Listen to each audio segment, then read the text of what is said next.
Ayun mga gawiks, isang masayang gabi sa lahat dyan, no? Saan man tayo naroon, saan mang sulok ng daigdig o mundo mga gawiks, no? So isang masayang buhay sa lahat dyan. At ngayon ay meron naman tayo gawin mga gawiks, no? Na isang despa, no? So nakaready na to mga gawiks dahil sa sunog yung motor. So ito ay medyo may katagalan nang na-stock dahil sa tayo ay nag-order ulit ng kanyang motor mga gawiks sa online, no? So dumating na siya, no? So yan yung status niya na ating binaklas. So ito yung kanyang wiring, no. So yan. At ito yung ating kakabit ngayon mga gawiks na motor na dumating na ipapalit natin. Bubuksan natin to ngayon mga gawiks. So ito. So pangatlong order na natin tong motor na ganito mga gawiks, no, sa online. Dahil sa yan. Gawiks, no. So ito yung kapasitor niya, no. Ayan.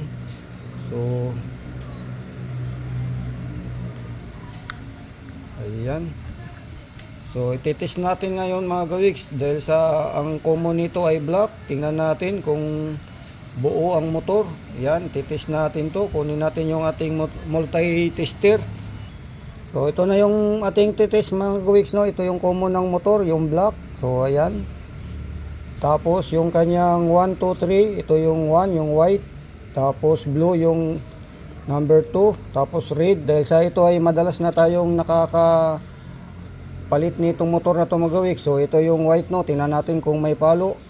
So ayan mga gawiks, ang palo niya ayan nasa 10. So yung blue, ayan, itong blue ang kasunod.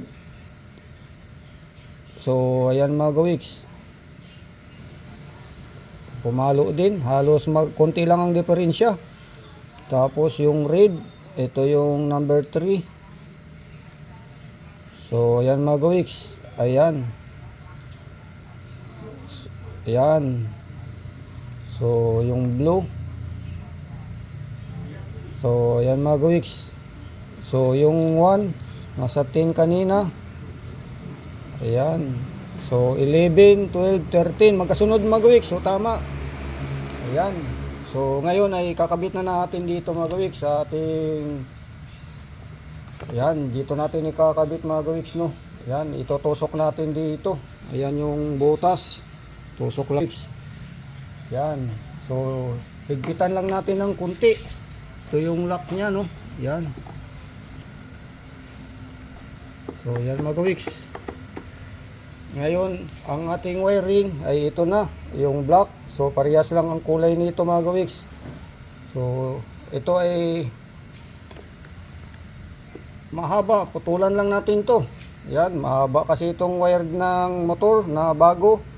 So putulan lang natin mga gawiks para yan ay hindi masyadong sumikip doon sa loob. Putulan natin para malagay natin to. So yan na mga gawiks, putulan na natin dahil mahaba nga. Yan, tapos kunin natin ito.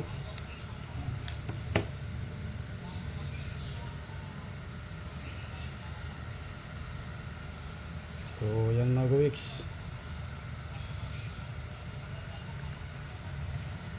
So balatan lang natin tong mga dulo nito mga gawiks para maidugtong na natin sa dito. Yan, madugtong natin.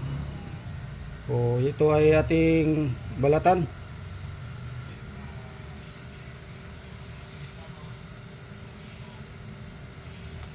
So yan na mga gawiks, matapos nating balatan yung dulo, no, idudugtong na natin, no.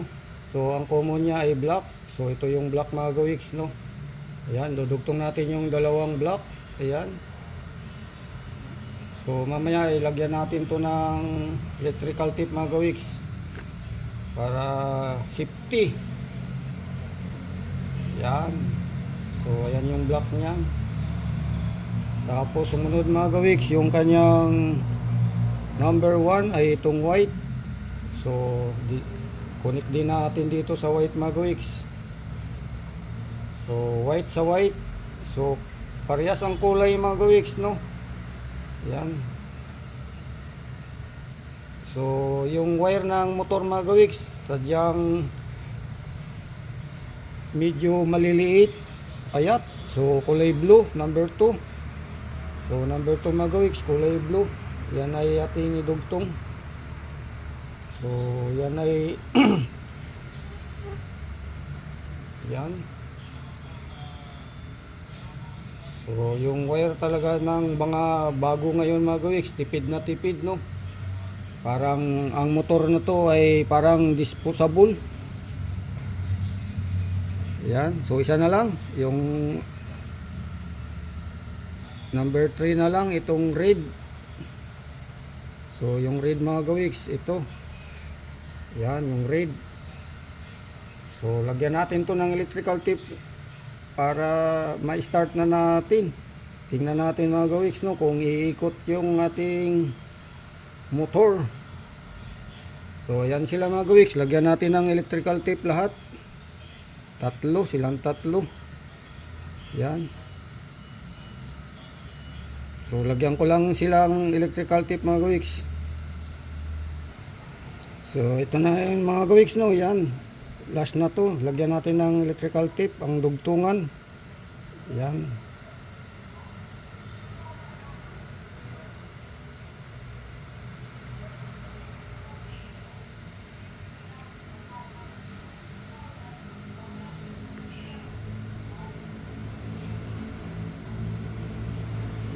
So okay na mga gawiks, nadugtong na natin, no. So iligpit na lang natin, no.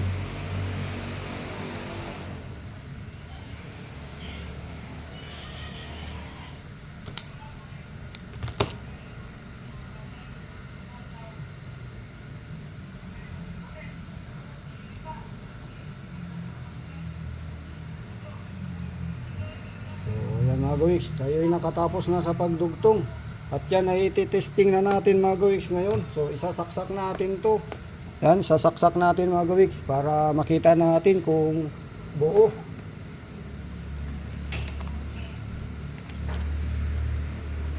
So yan mga gawiks, ang extension, no. Yan, mayroon diyang power, nakasaksak yung ating electric pan dyan.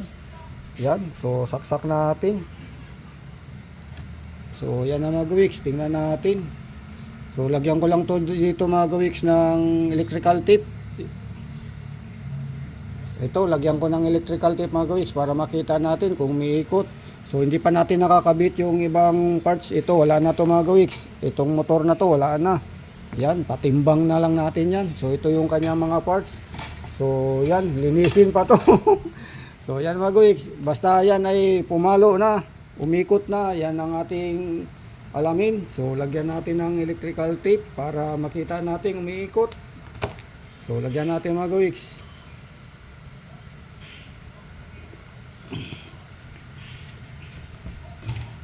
So yan, ito ay number 1. Ayun na mga gawiks, umikot na. So good. Yan, number 1, good. Umikot na. So off natin. Ayan, in-off natin. So number 2 sa pangalawa. Ayan, umikot na rin. Good. Number 3, off muna natin. Ayan, para makita natin good ang mga switch. So number 3 tayo mga gawiks. Ayan na. Ayan, mas lalong lumakas. Narinig natin yung kanyang buwelo. So good na mga gawiks. Yan. Good na, at ibabalik natin yung kanyang mga takip dyan ngayon mga gawiks. Yan. So babalik natin. So linisin ko lang muna tong ilisi mga gawiks dahil sobrang dumi. Ayan, oh. Yan, daming dumi.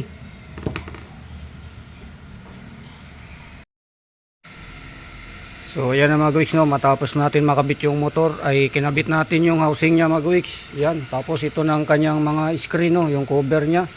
So ito mga gawiks ay screw lang natin, no. Ayan.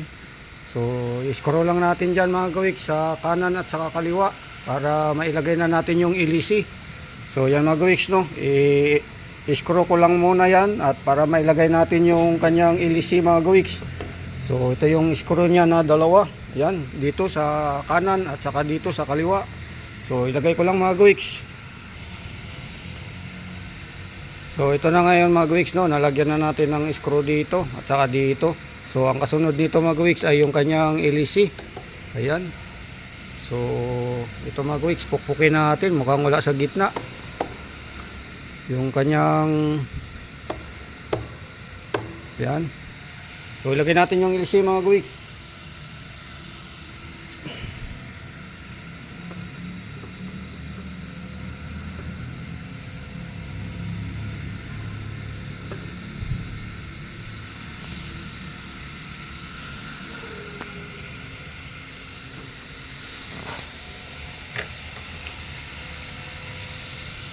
Tapos yung kanyang lock.